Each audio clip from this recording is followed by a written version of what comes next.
며칠 전에 5월 가정의 날을 맞이해서 제가 어떤 한 글을 읽게 됐는데 제목이 굉장히 자극적입니다. 그래서 제가 그 내용을 읽어봤는데 5월 가정의 날에 우리 모두에게 좀 교훈이 될 것이다 생각이 돼서 좀 내용이 좀 자극적이지만 여러분들에게 전해드리도록 그렇게 하겠습니다. 제목이 뭐냐면 개만도 못한 자식이에요. 실제 일어났던 일이라고 합니다. 미국의 한 노인이 돌아가셨는데 그때 유언을 보니까 정말 자극적이에요. 그 유언의 내용은 뭐냐면 그분의 재산이 1,560억 원이 있었다는 겁니다. 그런데 당신이 돌아가시고 나서 그 모든 유산을 당신이 기르던 강아지에게 다 줬다. 1,560억 원을. 그리고 나서 그 강아지를 보살피는 그 사육사에게는 1년에 5만 불, 그러니까 한 5천만 원 정도를 연봉으로 그렇게 정했습니다. 그리고 1,560억 원을 강아지에게 유산으로 물려줬는데 그러다 강아지도 어느 날 죽겠죠. 그러면 그 나머지 돈을 동물보호협회에 다 기증을 하라. 그런데 그 노인에게는 아들이 하나 있었다는 겁니다. 그래서 그 아들에게는 얼마를 유산으로 남겨줬느냐 봤더니 100만 불에 우리 돈으로 약 10억 원 정도 되겠죠. 1,560억 원은 기르던 강아지에게, 또 10억 원은 하나밖에 없는 아들에게. 아버지가 돌아가신 다음에 유언장이 공개된 그 이후에 그 아들이 화가 났습니다. 도대체 나를 강아지보다도 못하게 그렇게 생각을 하셨느냐. 그래서 변호사를 사서 소송을 했습니다. 드디어 이 아들이 재판정에 서게 됐습니다. 그러니까 판사가 아들에게 그렇게 물어봤다고 그럽니다. 아들은 판사님 억울합니다. 도대체 이건 말도 안 됩니다.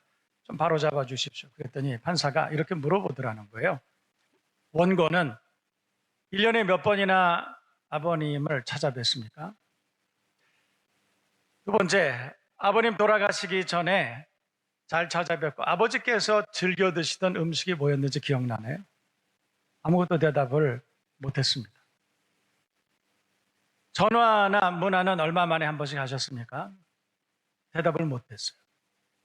마지막으로 아버님 생신은 언제입니까? 그것도 대답을 못했어요.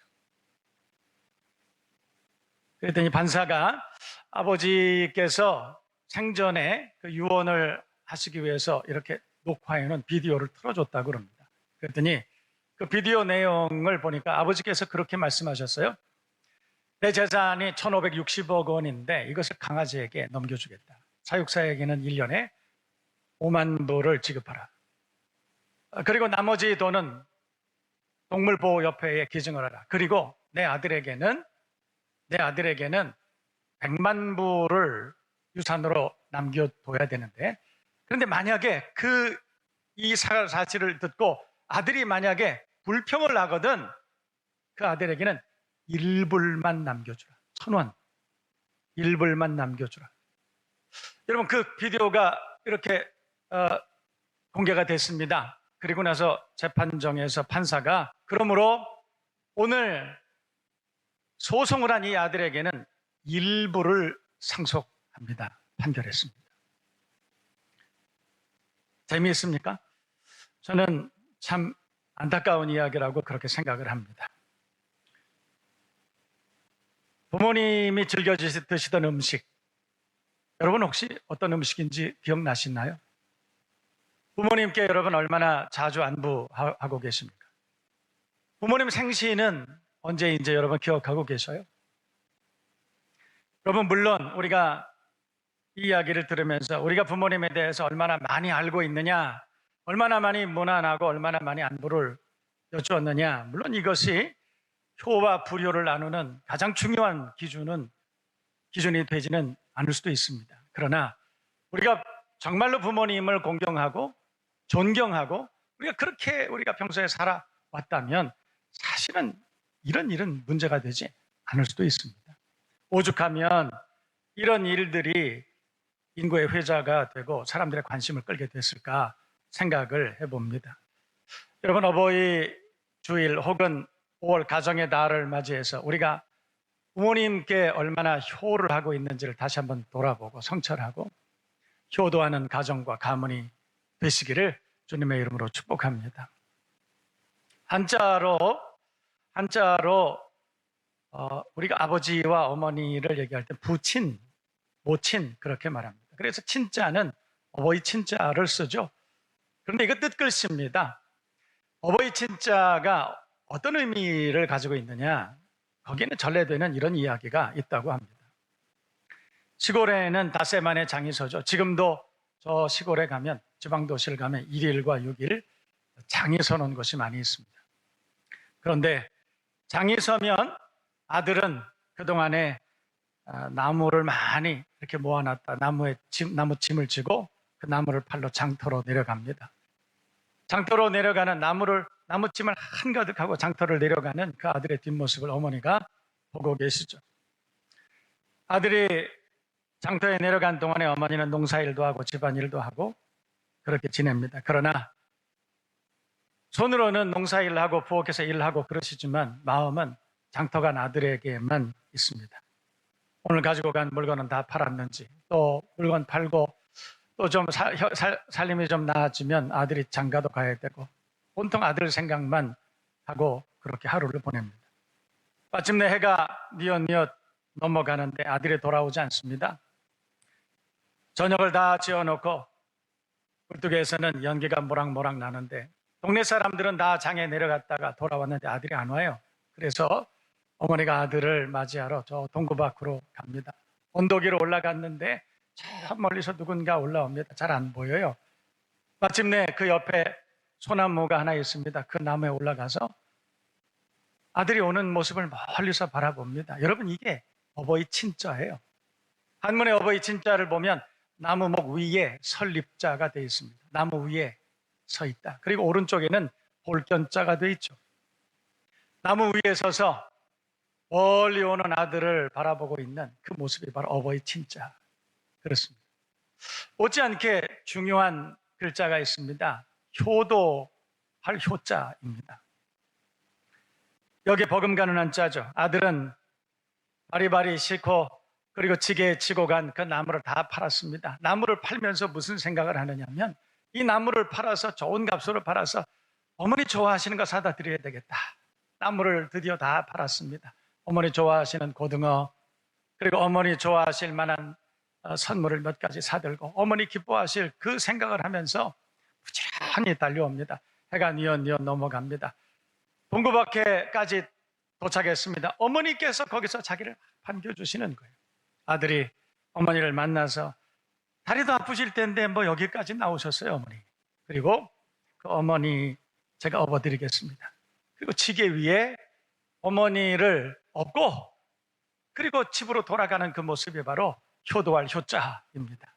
여러분, 효도할 효자를 보면 아들 자자 그리고 사선으로 이렇게 되어 있는 것은 지게를 진 그 작대기 막대기, 그걸 말하는 어머니를 업고 그리고 걸어가는 그 모습이 바로 효도할 효자입니다.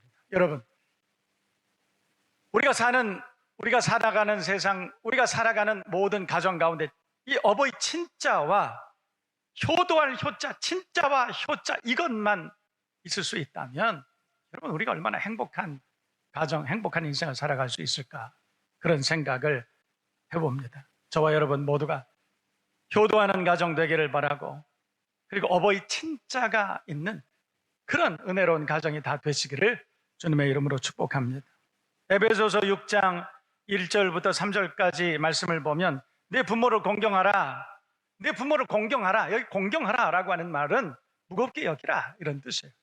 원어에는 공경하라, 내 부모를 가볍게 여기지 말고 무겁게 여기라, 이런 뜻이에요.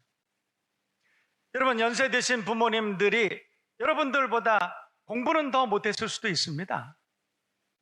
여러분들보다 더 잘난 인생을 못 사셨을 수도 있습니다. 그러나 여러분, 부모님들이 재산이 많아서 공경하는 것이 아니에요.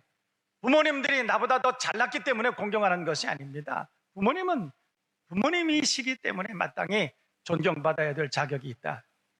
부모님이 아니면 우리가 세상에 어떻게 존재할 수가 있겠습니까? 내 존재 근원은 부모님이시죠. 그래서 우리는 마땅히 우리가 부모님을 공경하고 사는 것입니다. 에베소서 6장에서는 내 부모를 공경하라, 그리하면 내가 땅에서 잘되고 장수할 것이다. 여러분, 중요한 것은 땅에서라고 하는 말입니다. 다시 말해서 우리가 부모님을 공경하는 것은 천국 가서 부모님 공경하는 것이 아니에요. 땅에서 우리가 하나님 앞에 그 말씀에 순종하면서 드려야 되는 가장 중요한 덕목, 10계명의 5번째, 그러니까 약속에 있는 첫 계명이라고 하는, 우리가 인생을 살아가면서 반드시 기억해야 되고 가장 우선적으로 삼아야 되는 덕목이 바로 내 부모를 공경하라라고 하는 그런 말임을 우리가 기억해야 돼요. 땅에서 우리가 부모님을 공경하면 우리가 잘 되고 그리고 장수하게 될 것이다. 여러분 모두가 하나님의 말씀대로 땅에서 잘 되고 장수하는 복을 받기 위해서 여러분 부모님을 잘 공경할 수 있는 여러분 모두가 되실 수 있기를 주님의 이름으로 축복합니다. 그런데 문제는 부모님을 공경한다는 것은 구호가 아니라는 사실이에요. 부모님을 공경합시다, 백날 외쳐봤자 그 소용없습니다. 부모님을 공경하려면 구체적으로 우리가 행동으로 그것을 옮겨야 되는 거예요. 그래서 저는 우리 교우인들 모두에게 항상, 제가 가정의 달이 되면 항상 이야기하는 것이 부모님을 구체적으로 공경하라, 그렇게 말해요. 특별히 용돈 좀 꼬박꼬박 잘 드리라, 그렇게 말합니다. 왜냐하면 아무리 연세가 되신 부모님이라 할지라도, 혹은 몸이 불편하셔서 자리 보존을 하고 일어나지 못하는 부모님이라 하실지라도, 여러분 노인들도 경제 생활을 하신다는 거 알고 계시죠? 베갯마트에다 자녀들이 가져다 드린 그 용돈을 꼬박꼬박 마음속으로 계산하고 계획하고 계세요. 그래서 여러분 용돈을 드릴 때에는 아무 때나 드리는 것이 아니에요. 아무 때나 그냥 손에 잡히는 대로 드리는 것이 아니라, 여러분 그렇다고 해서 여러분이 또 용돈을 많이 드리는 것도 아니지 않습니까? 부모님들이 경제적으로 넉넉한 분이라 할지라도 여러분 용돈 꼭 드리세요. 그래서 용돈 그 자체가 중요한 것이 아닙니다. 내가 부모님을 무겁게 여긴다는 거예요. 내가 부모님을 공경한다는 것입니다. 존경한다는 마음의 표시, 이것이 용돈을 드리는 그런 표현이 아닐까, 그런 생각을 해봅니다. 여러분 부모님께서 연세 드신 노인들이 용돈을 받으시면 그 용돈을 가지고 뭘 하시겠습니까? 그 용돈을 가지고 예쁜 옷을 사 입으시고 그리고 여기저기 놀러 다니시면서 흥청망청 그렇게 돈을 쓰실까요? 절대 그렇지 않습니다.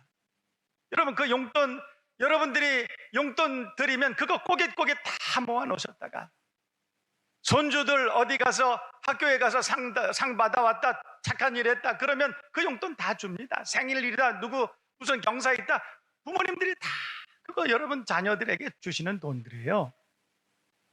그럼에도 불구하고 용돈을 드리는데 인색하고 그리고 소홀한 그런 가정이 얼마나 많이 있는지 몰라요.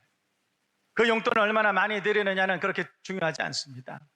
여러분 우리가 효도해야 된다, 이것은 구호로 끝나는 것이 아니라 구체적으로 부모님들을 잘 섬길 수 있는 그런 여러분들 되어야 할 줄로 믿습니다. 두 번째는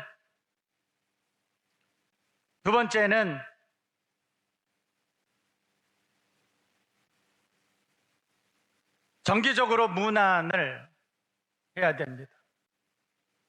여러분 부모님들이 정말로 원하시는 것은 뭐 좋은 선물이나 비싼 선물 이런 게 아니에요. 얼굴 한번 보고 싶은 것입니다. 자녀들, 손주들 얼굴 한번 보고 싶으신 거예요. 그래서 여러분 우리가 구체적으로 효도하려면 자주 찾아뵙는 것 참 중요합니다. 요즘같이 코로나 때문에 얼굴을 자주 찾아뵙지 못한다면 여러분 페이스톡이나 좀 SNS로 얼마든지 하실 수 있잖아요. 아침 저녁으로 문안을 할 수 있는, 효도하는 여러분 모두가 되어야 할 줄로 믿습니다. 세 번째로는 표현 잘 하셔야 돼요.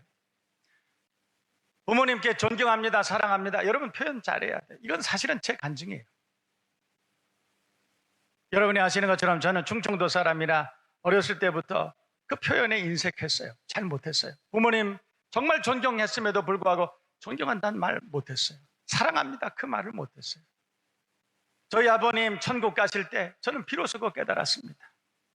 한 번도 저는 아버님 사랑합니다, 존경합니다 말을 못 해봤어요. 그러다가 밤 12시 넘어서 병원에서 아버님 임종하신다 그 얘기를 듣고 부지런히 뛰어갔습니다. 임종하시기 1분 전에 내 평생 한 번 해본 얘기예요. 아버지 존경합니다, 아버지 사랑합니다. 저는 그게 그렇게 후회가 됐어요. 내 평생에 젊었을 때부터 아버지 사랑합니다, 아버지 존경합니다, 그 말을 수도 없이 했어야 됨에도 불구하고 그 말을 한 번도 못했어요. 여러분,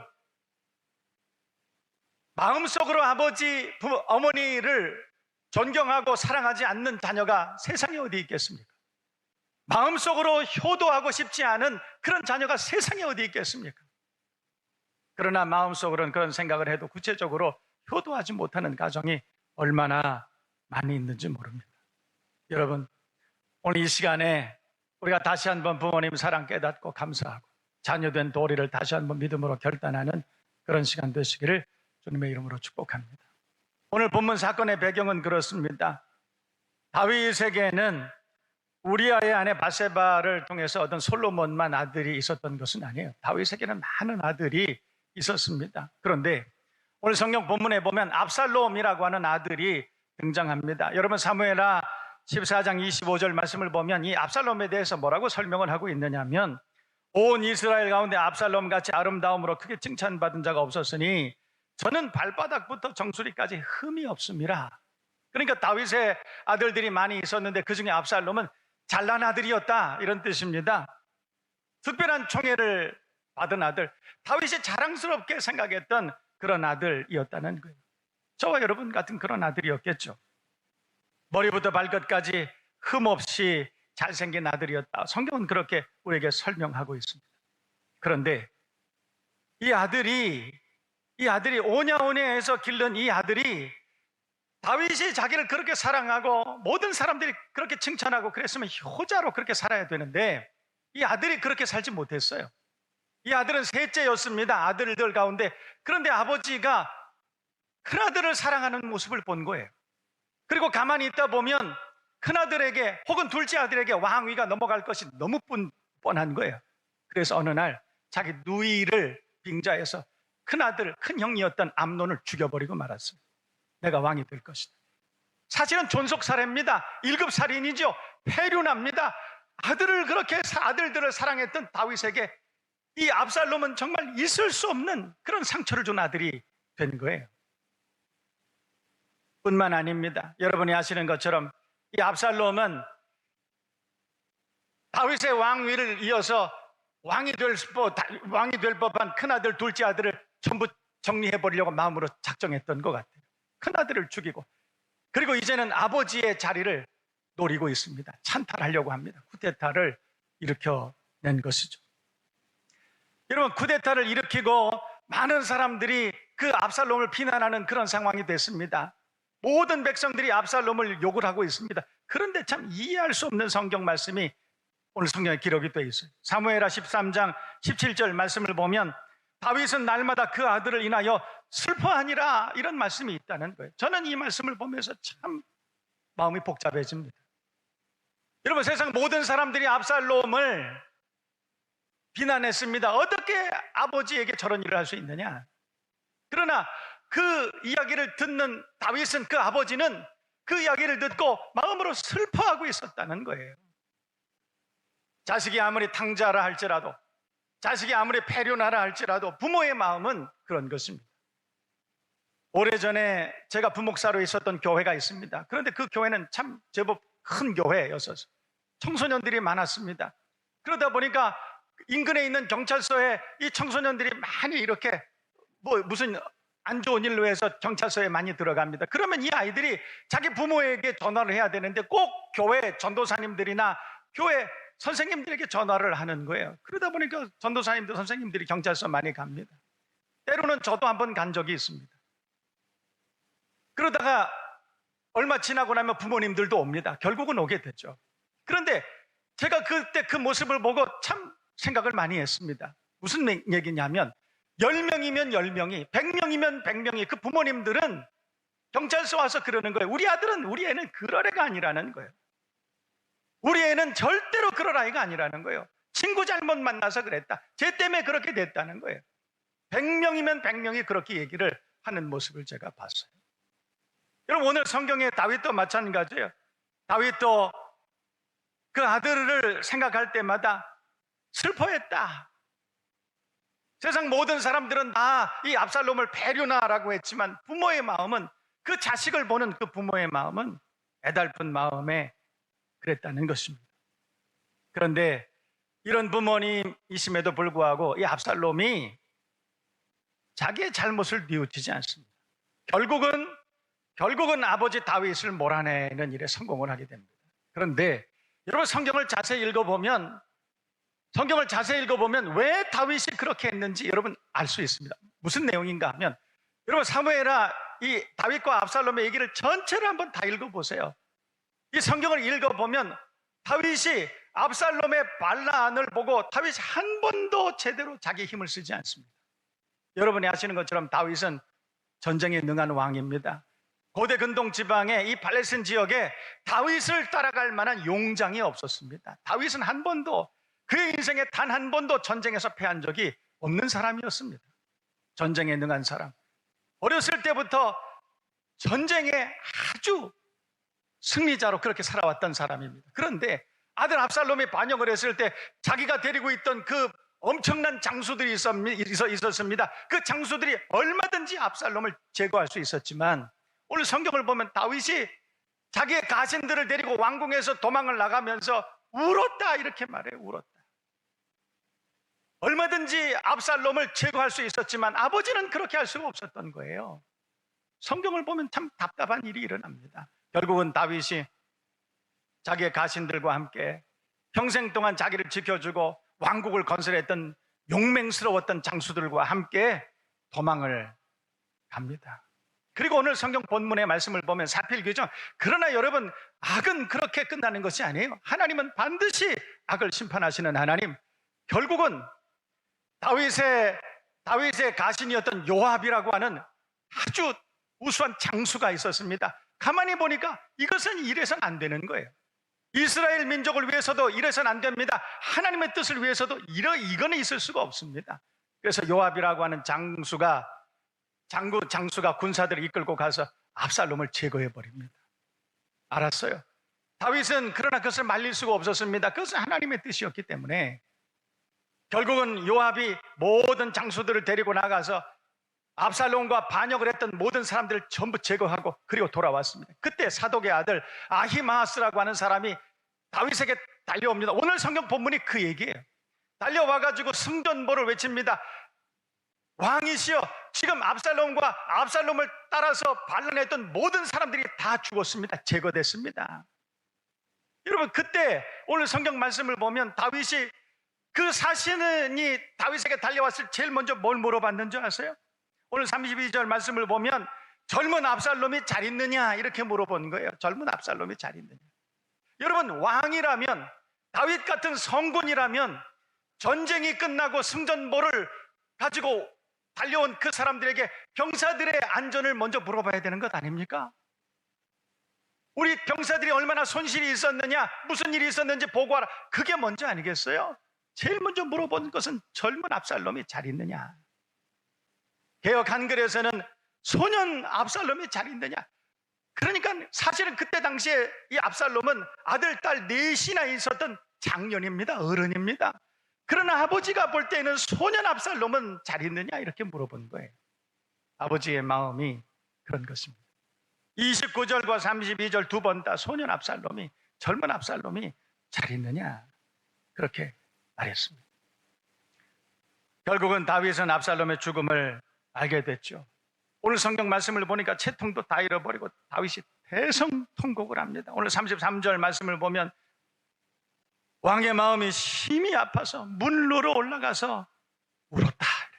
문로로 올라가서 사람들이 안 보는 높은 곳에 어디 가서 혼자서 울었다는 거예요. 자식 때문에 그렇게 울었다는 거예요. 여러분 그것이 부모의 마음이죠. 압살롬은 죽어 마땅한 반역자였고 죄인이었고 탕자였습니다. 그럼에도 불구하고 그 아들이 죽었음을 듣고 아버지 다윗이 웁니다. 여러분 이것은 어떻게 보면 죽어 마땅한 인생, 탕자처럼 살아가고 하나님의 품을 떠나서, 하나님 아버지의 품을 떠나서 살아가는 우리들을 향하신 아버지의 마음은 아닐까, 그런 생각을 해봅니다. 여러분 부모님의 마음을 알아야 되지 않겠습니까? 그리고 공경과 순종의 도리를 다해야 되지 않겠습니까? 저는 오늘 이 말씀을 우리가 잘 기억해야 된다고 생각합니다.